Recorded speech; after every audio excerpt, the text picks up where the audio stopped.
Yeah, that's right. You know what the buy mo ala nyade. Kono ala mo ala nyalade. Andan tako. Anna wanga fama tako.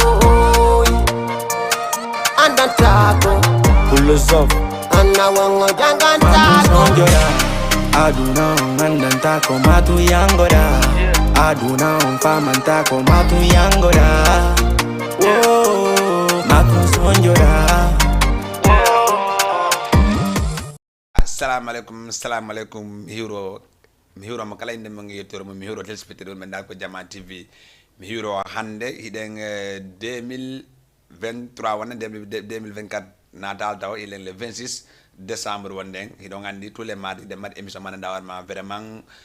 nyande finito de mat nouveauté dan ndawar ma vraiment ko kesi dan ndawar ma vraiment nyando nyande hido ngandi ko no woleten fi mon voilà kono mi wolni no rek inshallah tous les mardis de mat émission man ndawna ko adi 250 di jallamzo haray do way men dargol men nanon ko woy ko bi ci ko de division haray ni ne hiden en direct haray tammi do wona ko be walbe ko hôpital ji kambe kadi mi nembe yo Allah dikkimbe be arta be continue golleji mabbe parce que mo kala yaranta ko hoore mun nawnade men ka kon tonono be Allah to yo Allah artinimbe be continue golleji mabbe den e be kadi walbe kadi ko prison ji hino soka tanda arma ciabi nodbe fete ginnaw kambe ka tonon dembe Allah yo Allah yaltimbe kambe ka be arabe continue golleji mabbe ni parce que hay goto jelanta ko goddo hino e prison walla hino e kaso awa haray do ngandi vraiment ko non tonon den no tanda wona ginembe dudu ananda warma hino mari problème ji tawa ala darantoro dum ala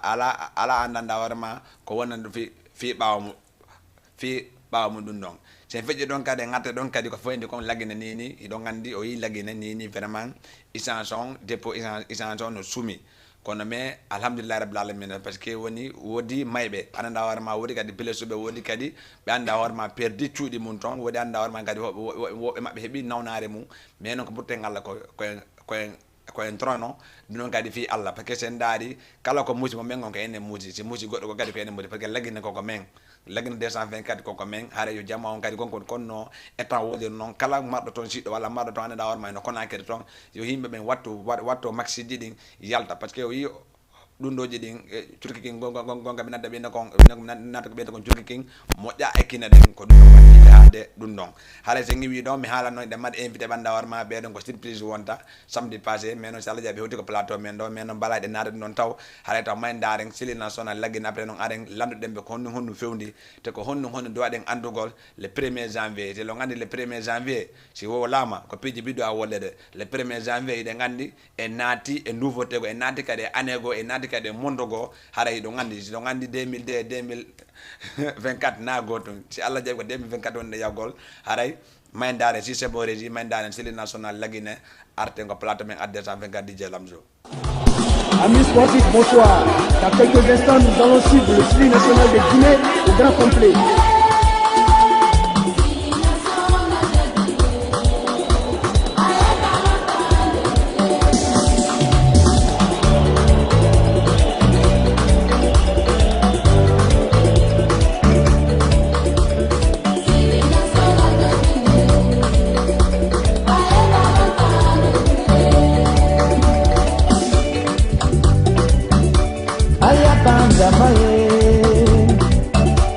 Ayata mustoye, ayata kebye, ayata jamaye,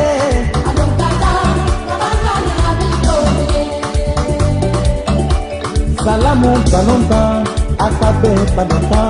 etiki balonta, Usman Gomu balonta, Babara balonta, Kernobari balonta, Salihu balonta, Sebutura balonta. Solomani balonta, Enfadi balonta, Odelayi balonta, Morlayi balonta, Tarifa balonta, Mohamed Lamini balonta, Mohamedi balonta, Damba balonta.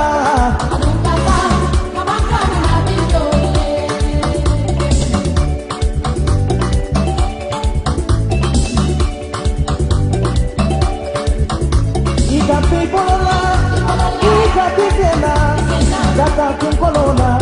Sanko Pieto, Gata Kinkolona, Gata Kinkolona, Sanko Pieto.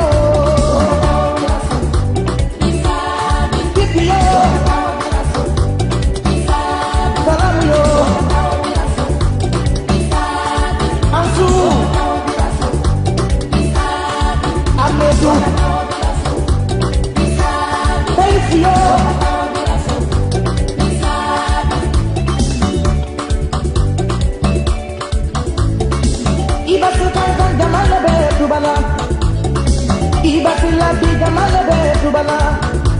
Ali basi forela jamale be dubala anya wa balonu tanke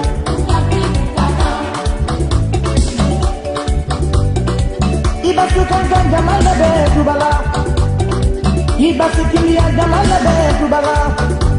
Ali basi forela jamale be dubala anya wa balonu tanke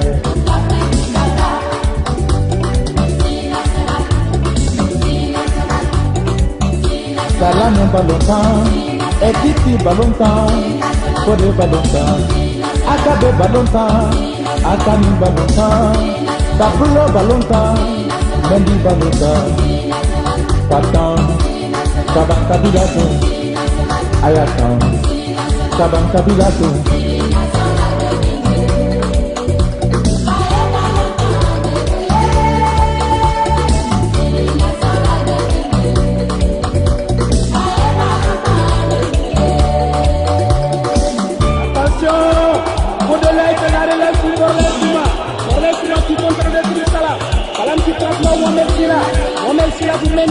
Mendy Tigri, la tela son de la Putiti, Titi pa, amoti. Hola, el país.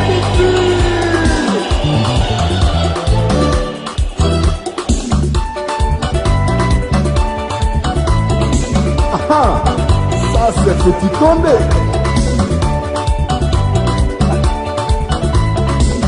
Et give-moi le 12.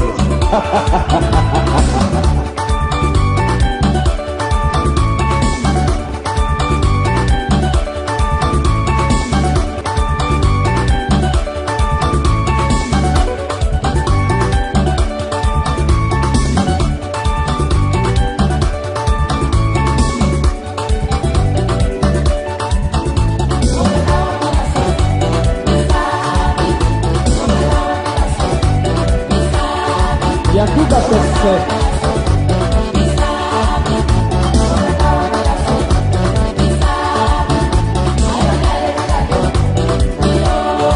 Ah, solo Kombote. Ah, Bengulo.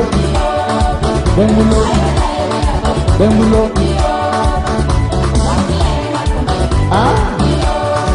oh no. Sili national bi la no hikano ko d'Afrique are o yi dun don si Allah jabi be ni ko pun ko be ade ko non danji lagine ko to miji bi na me fam rek to den ala du yalla nawren ton jette ko bongo en gadi arten sunanu den bete hodo ko me lagina ba ngandi men gadi ko ma me ngota lagina hare ko no woni hare min non invité be wande invité be depuis lebbi de wode fi mabbe hare be hewti do tila ngandi chaque dundo chaque émission dandarma ko nouvelle wonde yawgol wana no hande ko artiste jotto wala ndo fekke ndo kadi hande wala deba dandarma vraiment ko fi ko imiti de kirti lagina te lagina rewa comédien rewa football rewa artiste rewa hay goto kala ko anda warma no imiti ko kirti lagina ko fi no men doganta hare minna assalamu alaikum junga nyamo balala wala ne mabbe mi wonta ko kambe wala tawar mabbe assalamu alaikum junga nyamo do. Ok, maaleykum salam DJ Lamzo. Na way on hawte jang. Men hewte jam. Mi acci tan yoro on téléspectateur be ngabbe présenté no wara mabbe anda ko non hombe. Ok, haray ko Malal Kanté président association Longo Lafa. Woni ko hewti ka émission Lamzo do. Haray meden hiro wonbe ndarde ka émission men Jama TV do ben fo. Haray en hewti do e jam. Haray pi humputugol jama on ko fewndi kon. Woni fi au final association Longo Lafa wonde dogude do stade Iba Mar. Voilà, hare on nani ko kanko woni hoore jon kono no hoore jon kanko woni président mabbe on hande da non président ko jodi wo ko ma wela hare no hande non hay son alal boddo la ngande no mi wela hande tagi hande ko min président face à face hare la ngande dum non e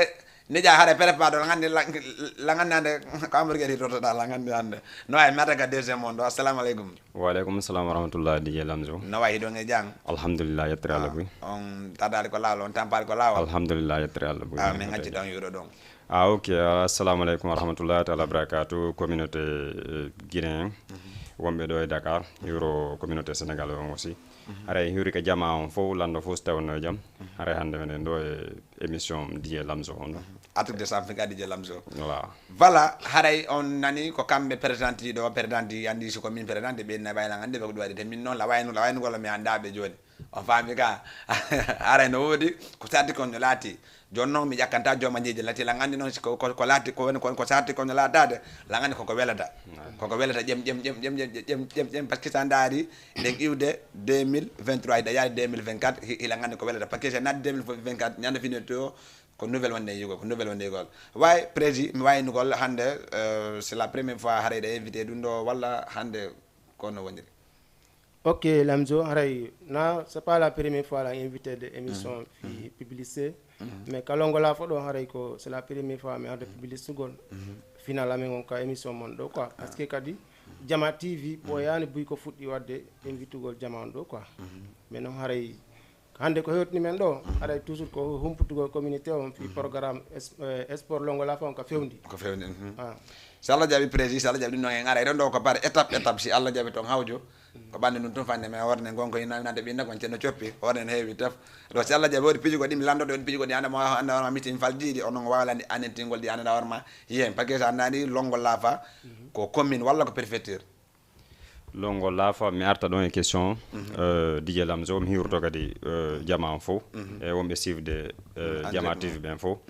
weltano au passage haray membre association longo laafa on fof haray longo laafa ko district mo ganduɗa hoorema mo memori mo memi Mali seeɗa mo memi Gawal seeɗa ko ɗum woni longo laafa bon longo laafa précisément parce que koɗoli yo tati walla nayyi woni e district e Mali on haray la wawi nde longo laafa ko association ma ɗa hoorema ko wonɗo e nder sous préfecture Kunstel on koye nder Gawal woni ko nder Gawal woni haray o do ɗum ɗo mon haray ko wona hunde woni ane hombo fuɗɗonmo kerego parce que ɗum ɗo min ɓoyi komi woni nanugol longo laafa mais haray c'est la première fois la ngal la yaade mi waɗa association o yaade mi woni yamiya koɓe organise te so mi yeehi mi daari mi tawi vraiment affaire hino rew normal hino ley lawol ko ane hombo kere ɗon ɗum ɗon bon DJ Lamzo mi arta ɗon gonga français ɓen so tawi woni mi trompaki association longo laafa on ko traɓamen ɓen hino créinomo depuis 2009 association o no continue chaque année o teggay tournoi on kadi waɗa yegga e dow jaam aray association ko association wona association wonaɗo ekkitede ko manam ko wowɗo quoi andi si association woni duré pendant 10 ans rek 10 ans 11 ans rek ɗa andi on association wona nouveau e wona nouveau unnen en ko gonga parce que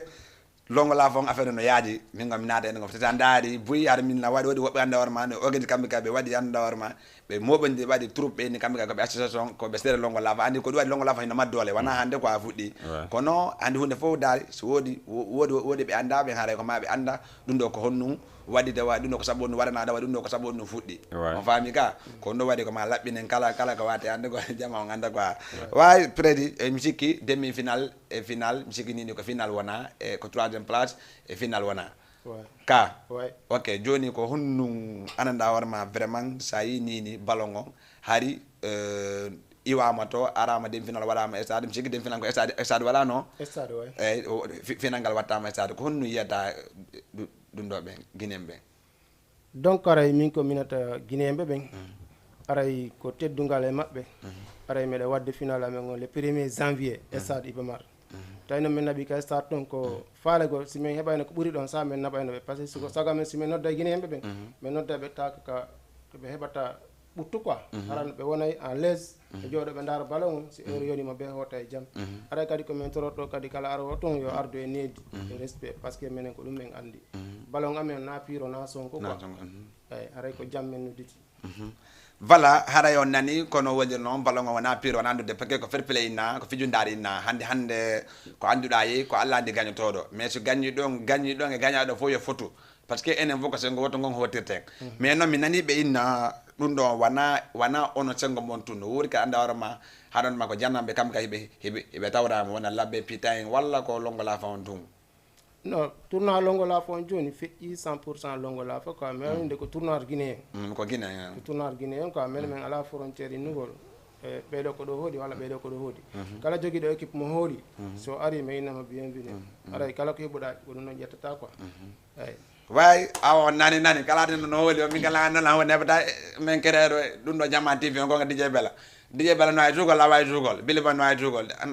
wedi no PDG amengo wuri mais wana ba no capitaine do men dara ko no wondiri wala kini mi arta kadi vraiment grand hari himbe ben vraiment no habbino dum do no habbino dum do wanno yakamti dum do alla wadi affaire wodi ene fo de ngandi no stade woni non fiya hendo stade ko problème ketandari demi final long et final wadi dire ça fait un mois mana 2 mois fami ko honno wonta dum non haray ko nyakkude stade wonta walla haray ko ono woni wadalta peut-être fi wadugol non même pas programme dirugol pour hakkunde demi final on et final on il a wawinde ko programme longo la fon parce que ça ndari di dubi do fo fayda événement le premier janvier on dal danaka yi ha fi sak hitande ko do wonata final longo la fon aray ko do wadi si demi final on poda accindire final on seeda mais jama on fo no andi ko andintingol jama o rek mais juste jama on fo no andi premier janvier mom woni final longo la fa dum no fixa ça fait 3 ans homa 4 ans joni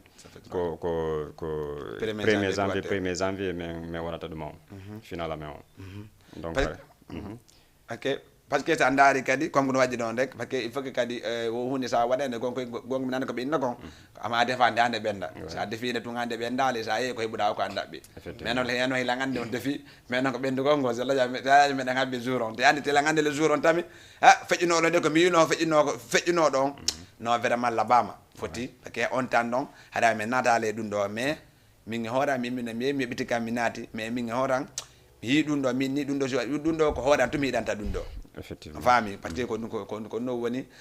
affaire de football sécurité no wodi to kala no natte da habita goddo ha yalde neto ha problème neto haray ko inata ko alhamdulillah a fami ok joni ko honno woni de wallum équipe aji ni ko hombo yi 3e place ko hombo yi final bon 3e place on hide mari AIC Gawal kanyuma FC Jaga FC Jaga mi arta seeda mi souligna seeda ko landida nanen prési kon association longo la fond ko association man da horema ko sans frontières depuis 2009 tournoi mabbe on no woni tournoi man da horema ko pour toute Guinée chaque hitande be bay 16 à 20 équipes des fois ça 24 donc Jaga juste pour souligner gol ardana no jaga ko e pita yo parce que jaga ko e landi ma ko parce que woni do ni minani ande may labbe no tawa pita no tawa kono bay non fo c'est pour tous les Guinéens la Guinée atala goto mais andi sa woni organisation woni buino organisation équipage hara ko sous préfecture yo exact ko no wati mi landi ko min on ko jel wala do yidala nga na ko min ko discuter afami ka ko jel ko 4 hodo wonto wala ko 5 hodo ko no wati mi landi manam association ko longo lafa comme non préciser nanen non mais association kadi manam football mo be woni organise gol ka sare do c'est pour l'ensemble toute guinéenne haray goto be no mari droit arugol tawe tournoi du nombre duré ça fait 8 ans comme ça parce que burta ina to longo lafa ko 2 ans be wadi 100% hara ko district mabbe on to walla sous préfecture mabbe on to ko etti ko fof c'est pour tous les Guinéens haray kadi équipage buino nota de mum be pita labe etc ha kundara ton gawal labe etc haray jama no arde sak hitande haray buy kadi no wawi andugol buy kadi no wawi sifagol fi programme tournoi longo la fond ouais voilà DJ hara yo nani na faji yaari non vraiment longo la fa wana kambe tum ko kambe ko be wadi ko fi Guinée ngon fo fi la Guinée fo woni labe woni pita woni mamu woni zerkore ko dum holli kambe tigi be holli Guinée fo ko gotum ala susu ala manika ala gerte ala toma parce que ko du ko ndo landi mais buy wabbe ko organiser anor mabbe ne kambe ko préfecture mabbe tum tawete wala ta so di to joueur be addata mabbe portement plainte nati yalti afami ad histoire e ballon hara hali ya ha wabbe go hay tunal mabbe fukki tay tawa gayndo tago sabu pelenteji din tawa hino duudi voilà régi hare hacitina lan don lignon ko 78 ko 107 82 38 woda ko be woda naatu be landi no reka naatu be kala ndawrma noddi andina men ko andama ko men andano men burta yewtugol men paquet no wori pe jibi andawrma di men do lande ko tendino wona vice président afami wona surveillance on anda dawrma paquet équipe on dum don hino duudi afami ka hare ko non afa jaada way wana hikka minani be na vraiment longo lava on asiri sécurité on normal walla ko no woniri bon no woniri longo lava chaque année ɓe ɓeyde sécurité ka woy ɗon andi goɗɗo ko yeeli souvent ko ɓeydagol chaque année si tawi woni exemple hiɓe waɗno 10 pour sécurisegol match de poule ji maɓɓe ɗi walla final maɓɓe on chaque année hiɓe ɓeydugol donc cette fois ci aussi hiɓe ƴettude mesure nécessaire pour final o le 1er janvier torano ɗon jama on taw yo Allah tawno en année 2024 on 2024 o wonana en année mo ganduɗa hoorema ko moƴƴere wonani en e mum voilà donc ara 1er janvier on hiɓe ƴettude mesure nécessaire pour sécurité on et pour accueillir ɓe normal aray pour en min fof no ƴetta mesure voilà hara yo nani ko comme dan no waɗira noon wona omdeteni minen ɓe ƴettira yimɓe fi yimɓe ɓen piye ko piiɗo hoore mo wo piyata par ce que hunde no fof ko a laɓɓi voilà hande wontaɗo nene goto mi yaha ko ballo mi aɗa ɗon histoire fi équipe anga no gagna mi nangue ɗo ina waɗe ɗon intervention o andi ko boyi waɗe ɗo ya dekona ɓe naɓo ko siɗɗo mani on duwaki addugol police ko nanga men ɗo walla on duwaki addugol mais si police ala est ce que enen e nder min ɗuna e hiɗindira e hoore men haɗa taw ƴettanga goɗɗo ko leñin tawa wa alo assalamu aleykum Waalaikum salam. no wayi ça va e ɗon e jang ala tan marsul alhamdulillah inne ngettoni no noddame on to en noddam bentali bay no wayi ko ombo a nani fi ballon on fi le premier janvier on ga ko ɗum woni nodde ko mi Alpha Mar Diallo ancien président Longola fa wa ok mi accitama ɗon e servant walla président ina président ina maɗo Hello, oui. alo maɗal dal Non, président. ala toon Bientôt. marsa Alhamdulillah. ok way minni ko honno yiiɗa e ɗum ɗon e abu télément taw seeɗa ɓu télément ɓawa taw so famodiren voilà wa minni ko honno yiyata en tant que président ɗum ɗon ko honno yiyata fi supportere ɓen ko honno yiyata fi jama on fi na ñanden aray dan holliti Guinée on fop yoɓe arɓe noto Longola fa ko final maɓɓe hikka kadi ɓe waɗa nouveau kesso sella jaaɓi haray meɗen nodditi Guinée on fop wona payko wona makko ba wona gorko wona debbo fof meɗen salmina meɗen faala kadi fof arka e stade aray jang hoto e jang kadi aray sécurité no woodi ko timmi aray min hiiri kon fop miɗo weltani on kadi émission on no welɗi no laɓede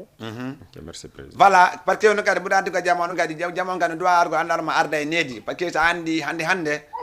lagine fof ko lagine par ce que so andari kamɓe ɓe waɗa pita ɓe waɗa ɗum ko maɓɓe ɗum koɓe waɗi lagine fof ko lagine hande gañaɗo e gañiɗo fof hino dowa fotugol ka way menen Guinée fof meɗen fonni Guinée ko Guinée ko fi Guinée fop wona Soso wona Maninka wona Kisse wona Guerse wona Tooma hara fop meɗen nodditi ka e stade ton e hoore needi kadi karagataɓe organisation laɓaɗo o piiji ɗin fof ko piiji kesi ana miɗen weltani tigui tigui Guinée on ɓe woyi men notaɗe minen faala ɓe noto men ɓuuri ɗum kadi ala inchallah ɓen ɗon contante paren on e maren on harto koɓe ko hontoɓe woni ko yimɓe marɓe qualité kadi ara meɗen jokki golle ɗen tigui tigui on inchallah wa ok merci beaucoup mi weltike nani ok jarama frère ala mi heeri keɗo mamboyde mi heeri ke président Malal Kanté mi landa simo e jaam ok on gulmar o yurtama no landama jamma to ɓe darde no weeli moƴƴa ok merci ancien président ciao wa ok président jarama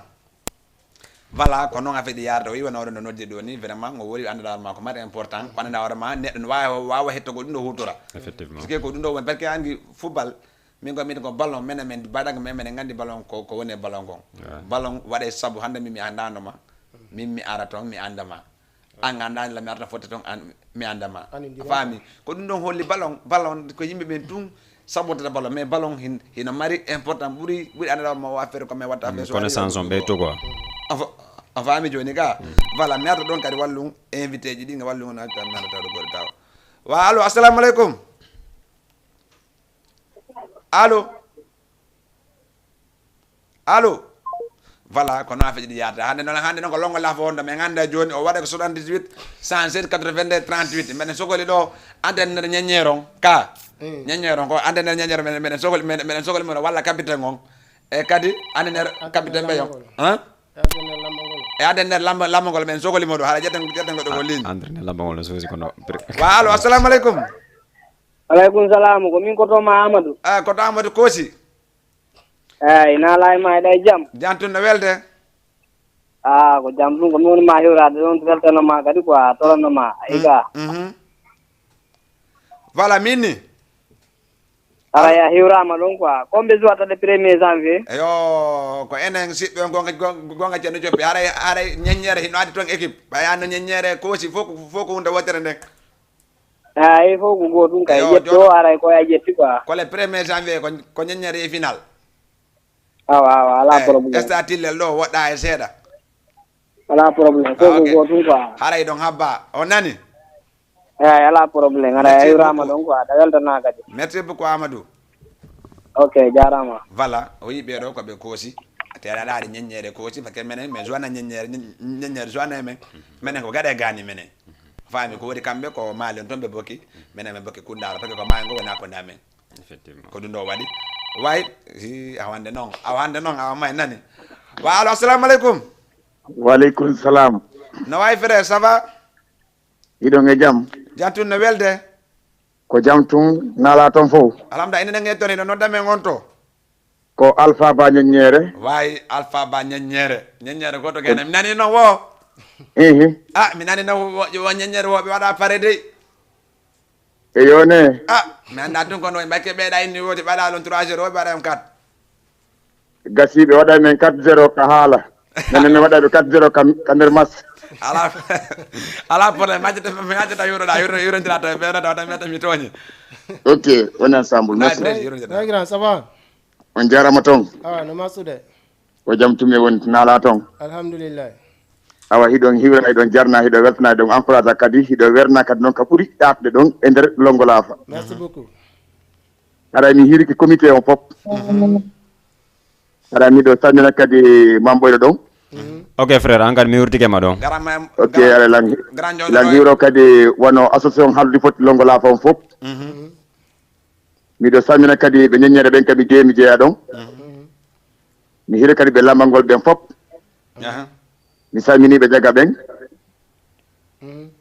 miɗo hiiro kadi ɓe gawal ɓen merci beaucoup miɗo hiiro kadi kala mani watnoɗo participation ka tournoi Longolafa merci mi salmini kala mani ressortissant guinéen ka wawi hikkorde kala aray ko mobilisation rek woni hunde wotere waɓe yadde kadi anden kadi ko sport ndi Clémire Gagne aray entre lambangol kañum maati e ñeññere ko hunde wotere par ce que ko enen fof joni andiri football ko fair play Clémire Gagne mais noon haray match o yommatade ɓay ko final ko yesso ton haray ala trophée ko final ngal ko ɗon tun haadi wallahi wa minni alo andi menen gonga modi ya mali mena wawa doña men wala ko men woli o haray on famay ɗon ko ɗum no waɗi mi wala wona noon wa ok minni ko honno a tant que ñeññere c'est la première fois ɓe yaade final Longolafa ko honnum ono yiɗon e ɗum ɗon non ko contentement rek gonga wala fuɓɓen andi kadi final yomba kadi comité organisation haldi foti Longolafa on menen taw komin ɓooyi komin atti suivre taw tournoi maɓɓe on simin wawi ukkade e mum wallahi depuis 2009 ɗum wona hande 2009 har min lan guine lan janggude ko inte ɗo mali exactement voilà min suivre ha min tawi kon pontuma maɓɓe on sifa on ɗon ala e tournoi ji wonɗi wadde Dakar ɗo ɗi kadi ɓe joguiti haldi fotti ɓe joguiti kadi anduɓe fi organisation sport ɓe mari kadi noon teddungal ɓe ala kadi noon gueɗe joni noon ko sifa ɓen dowa jokkede min choisir ɓen ɗon Allah waɗi min tanti 4 fois ka tournoi maɓɓe toon de kono min waɗa échec ya wona quart de final walla wona match de voilà 8e de final voilà fo laaɓay de andi ɗo hunde fof ko télé won dawol gol en direct laaɓay eyyi match de poule jotto ɗo walla ko quart de final jotto walla ko demi final walla ko 8e de final fof ko itan ko quart de final walla 8e de final ɗum fof mi dewa wadde kono noon min ka kadi ronkude qualifié ka tournoi maɓɓe toon kono noon haari ho da demi final har min Moussa hewtude kamen hewti ɗo e kono noon ɓay Allah waɗi min ɗo min hewti ɗo haray do ko wiiraygal dow kono noon ko hen naɓata ngal kadi wa voilà minni ani de président accitan goni accitan walla ko mbaalagol ko kon No, lando mo. addu wa mi nani be na vraiment wana nyenyere be wakili be yaltini t-shirtiji be yaltini andawarma wodi sodi be beji no ketirgol a fami a tanka président on nyenyeron hino wadde dum don ko honno yeta supporter be wonbe argol ne nyane a tanka supporter nyenyere no andi nyenyere kañum ko sous préfet ko préfecture de Mali on jeeya Mali on e me ngande sous préfecture de Touba Bagadaji district bandani secteur nyenyere menen fof fewndo rawan kadi timbi kadi ko timbi ko menen fof kadi wawno waldade ɓe ko menen fof kadi yaadno sutaniɓe ha ɓe remporte trophée o a faami bon e ngal ɗo kadi ba Allah waɗi ko menen kadi yeehi final ha joni ko sengo amen gon mais kono miɗen fowtude grand finaliste ɓe kadi par ce que ɓen ɗon ko kamɓe woni champion de champion ɓen haalay koɓe waɗi ko lamogol de paris kamɓe kadi ɓe waɗi soir de voilà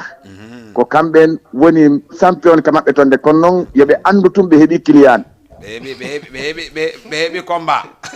ɓe heeɓi client wallahi final ngal taƴuɗo biye naatoy wo o watta ɗum recci wallahi haray komi wawata wiide ɓe lambangol ɓen eɓe ñeññere ɓen ɓe jaga ɓen ɓe gawal ɓen yomin foti massiji ɗin football on kilométre gagne kilomètre ki gagne kay non kay a faami balangol lanna men hedoda wa ok wa grand alpha eyyi haray merci beaucoup men accitama parce que ligne no wori kadi faala ɓe natuga men accitama après kadi men ara kadi woɓɓe go nani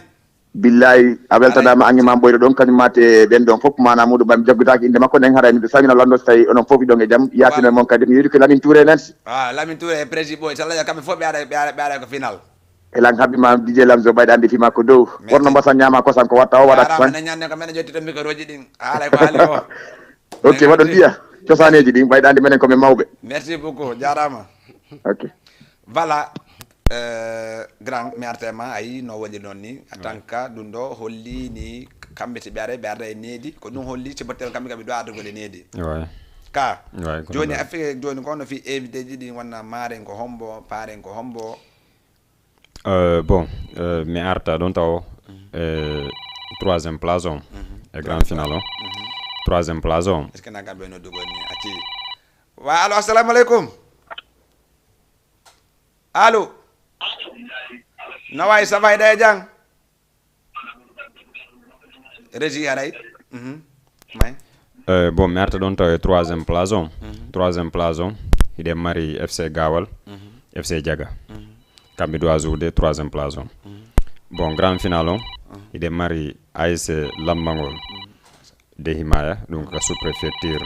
Kunstel ɓe woni voilà ƴetten go ɗo wa allo assalamu aleykum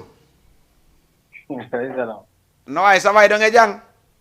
alhamdulillah no welde seeɗa ɗo nodda men on to inde ngeɗo ɗo nodda men on to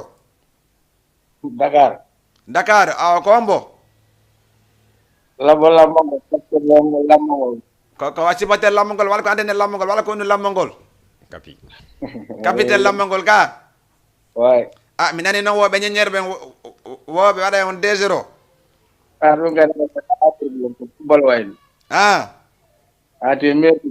wallahi mi accitama ala iroñiɗa ɗon e prédi ɗon en no ɗon prédi euro ɗon prédi bala oy labbo nakam prédi oy ça va meɗen ni rek jam yettude Allah boyi nala toon o weltanama way ara onon kadi on weltanama onon darɓe émission ha noddi men ɗo ara onon kadi on weltanama boyi euro ɗo mabɓoy way kapino ay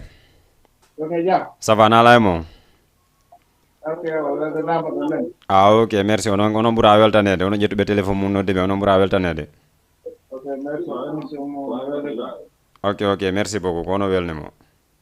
wa ok capitaine ok merci walo minni waɗa yawtade wori kom doma landago minni ɓuroɓe ñañ ettolanga minni a tanka Lambangol de Paris te min nana inde Lambangol de Paris ko Lambangol de Paris ga Lambangol rek a tanka Lambangol ko honno waɗɗa pré a tanka a nani ko ñeñere woni ko ɓe inni kamɓe vraiment neñanden ɓe ɓuura on supporter ko honno onon kadi wolto onon kadi par ce que ɗum ɗoji monni ko deux parti woni supporter mon ko feere supporter maɓɓe ko feere Why me go tol ko si pa ko ya. Ay tay hectare ji maɗi. Allah jikare hoore. Jamaam kadi yara kay kadi. Manager on kadi jamaam faala ko kala joni do ndara tawa. Masi weldu ko. Inshallah. Jikare hoore. Anani ko indi ko wo ko no woni champion on hede ko menton. A fami? Awa te sa ndari champion ko yaro normal champion ko yaro hino do anotede. Wa inshallah. Awa. Wa Euro be ko kadi ko na président mo inshallah. Allah new taw. Wa ok merci beaucoup jarama capitaine me weltige. Merci. Jarama merci capitaine haray ko non sa ndari affaire yombataade anani ko bendi ko ga no yombata wobe burata be simatere tela ngande nyenyere kambe kadi wadi préparer no DJ mi wolnima menima ko sous préfecture ji didi woni zuude grand final on ko lammangol bokku be sous préfecture constel nyenyere o kambe ka sous préfecture Touba Bagadaji be bokki dammali donc an tigor ma da andi sous préfecture ji didi wata yombugol ko hakone ma wallahi tela ngande nyenyere sibe notike nyenyere no fuddo no ha bandani wata kontu ha bandani fakta ndari ndokane to ko inte ko do ani rukkuji de men men ngani rukkuji don seeda quoi effectivement afami hanti be notike kambe to be binditir bin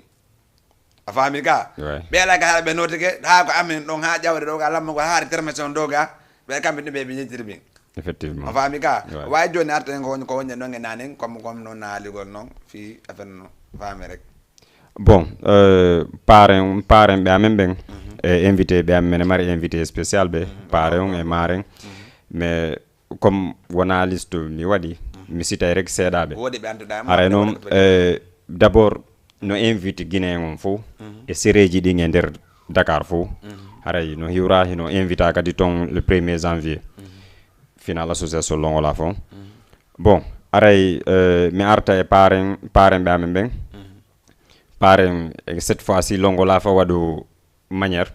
wadi premier parrain mabbe on monsieur Yero crise Lebekeren voilà deuxième parrain mabbe be di wadi monsieur Abdourahim président Sousi Folion troisième parrain mabbe on be wadi monsieur Lamine Bari holo voilà marrain mabbe on be wadi madame Kadiatou Popodara voilà donc invité spécial be buyi hino wodi invité d'honneur buyi kadi hino wodi mi linta rek seedabe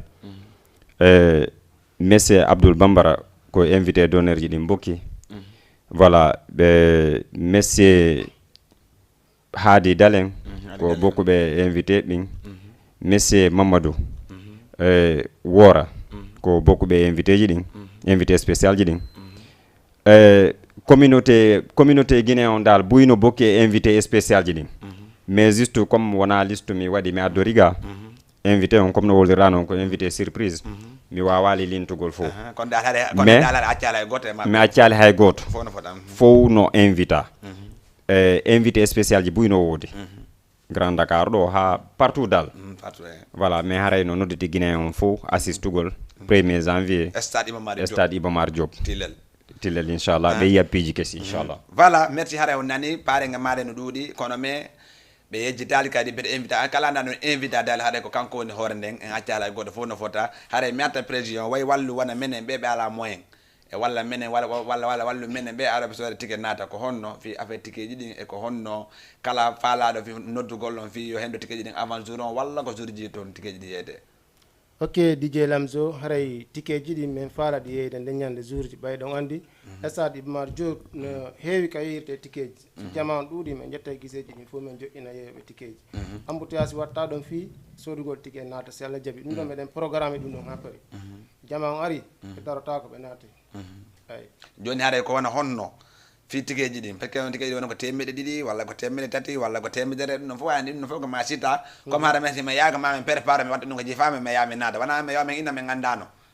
ka parce que oyi telo no darede o yimɓe no darde jama no darde o yi ka ko no darde laaɓi ɗum ɗon naaje ɗum ɗon he a jeeya en piire ɗo joni koy ma en piire non a jeeya ɗum ɗon e ngal ɗo tikki on mi waɗu 2000 francs fi docteur o donc a waɗa diffuse taw min ganda 2000 francs on ko jo ko wonto ko wonne ɗo tirbi on ka 2000 francs waɗɗon ka woni juwe gorko entrée 2000 francs juwe gorko dal 2000 francs sa ari a taƴi bema a ya joɗɗa ko falɗa o jojoɗɗa dara ballon ma haray donc ka 2000 ɗon taw wonɗi donc ko woyi ko 1500 mi wadde mais ha sahi kam mi waɗi 2000 de renti aduna ko fondi ɗo ɓeydi ɓeyda no ɗuuɗi essaji ɗi no metti ɓuuɗa no seeri te ngallo kadi meɗen ɓeydi sécurité ɓeydi kadi piiji buy ko essa toon fi weltingo kadi yimɓe on ɓe ara toon men kadi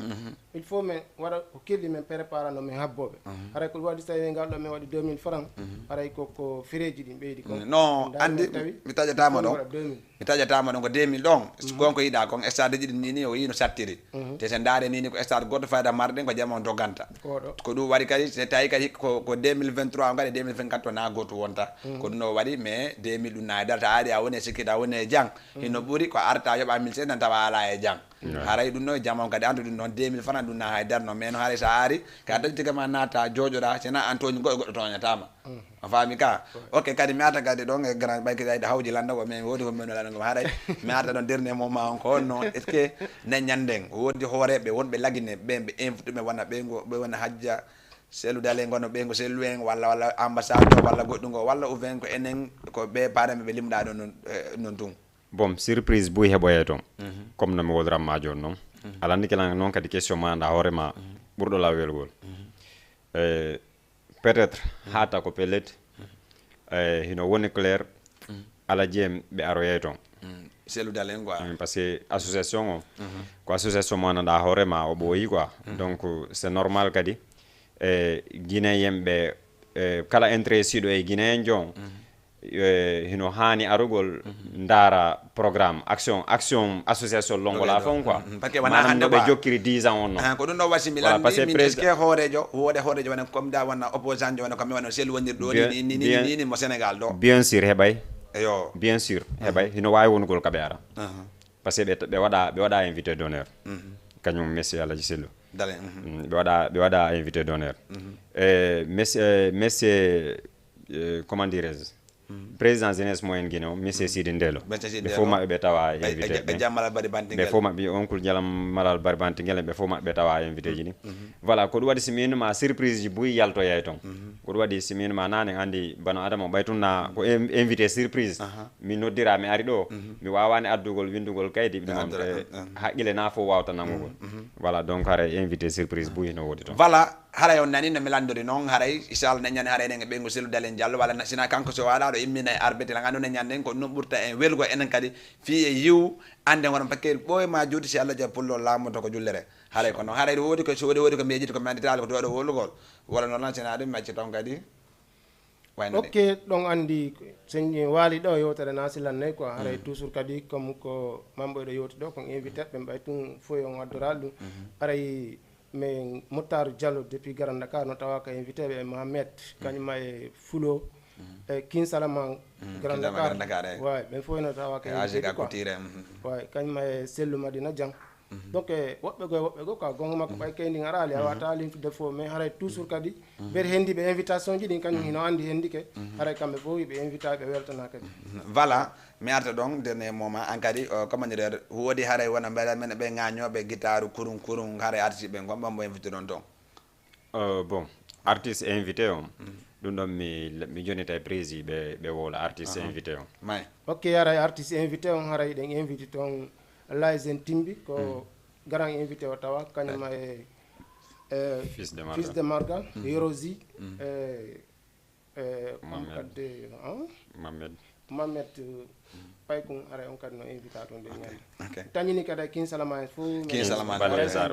Balésar donc nde ñande esa ɗon dal nde ñande ko surprise jani heɓoto toon quoi ok wa joni mi arta ɗon par exemple mo falama wona biyeji ɗin wona numéro mon téléphone on comme da wana wonbe sera wala wonbe janandi bi no wawa limgol numéro mon téléphone mo fa no sokoli hare wawa no dugol on andi no mo ko onto wala ko no hen tikeji ni wala ko honno maran to tikeji ni andi go masto go damando hara jabatar argo wajar han quoi a fami ko non ngare wawa wol numéro mon téléphone après non ci aden fi wayen gongo. Ok, haray fi numéro téléphone haray ko 77 917 04 64. Numéro ma 70 828 00 78. Fodi do 70 828 00 77 917 04 64. Mo noddi do haray kala ko fala humpitade gila ka estat ton hay fi natugol e no falira wakati mo ay wolde men yodda makko quoi. Voilà grand mi ara joni kon no waytorta won kon waytorta joni rendez-vous le 1er janvier. Ok, aray kon tigi mari ko waynitora aray no acciri Guinée on fo yahugol ton stade Iba Mar Diop tawe grand final on aray no teddiniri groupe aji ɗin fop